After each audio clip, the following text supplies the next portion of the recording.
బాలుపై అక్రమ కేసులు వెంటనే నశించాలి. యువజన విభాగం నాయకుడు బాలుపై అక్రమ కేసులు వెంటనే వేయాలి. బాలుపై అక్రమ కేసులు వెంటనే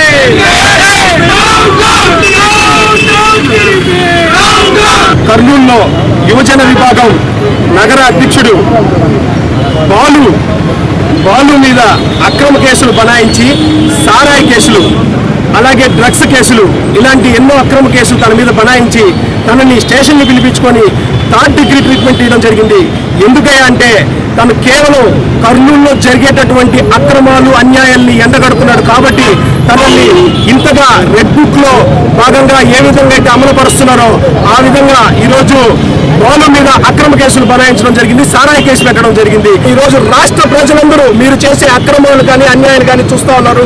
రాబోయే ఎన్నికల్లో మీకు ఎప్పుడు ముగింపు పాట పాడాలా అని చెప్పని రాష్ట్ర ప్రజలు ఎదురు చూస్తున్నారు. ఈరోజు రాష్ట్ర వ్యాప్తంగా ప్రతి ఒక్క హెడ్ క్వార్టర్ లో నిరసన కార్యక్రమాలు చేపట్టి బాలుకి అండగా మన యువజన విభాగం మొత్తం నిలబడాలి అని చెప్పని ఈరోజు నిరసన కార్యక్రమం చేపట్టాలని చెప్పని మాకు పిలుపు ఇవ్వడం జరిగింది. అందులో భాగంగా నెల్లూరులో ఈరోజు గాంధీ బొమ్మ సెంటర్లో నెల్లూరు నగర యువజన విభాగం మొత్తం కలిపి ఈరోజు బాలు గారికి మద్దతు ఇవ్వడం జరుగుతూ ఉంది.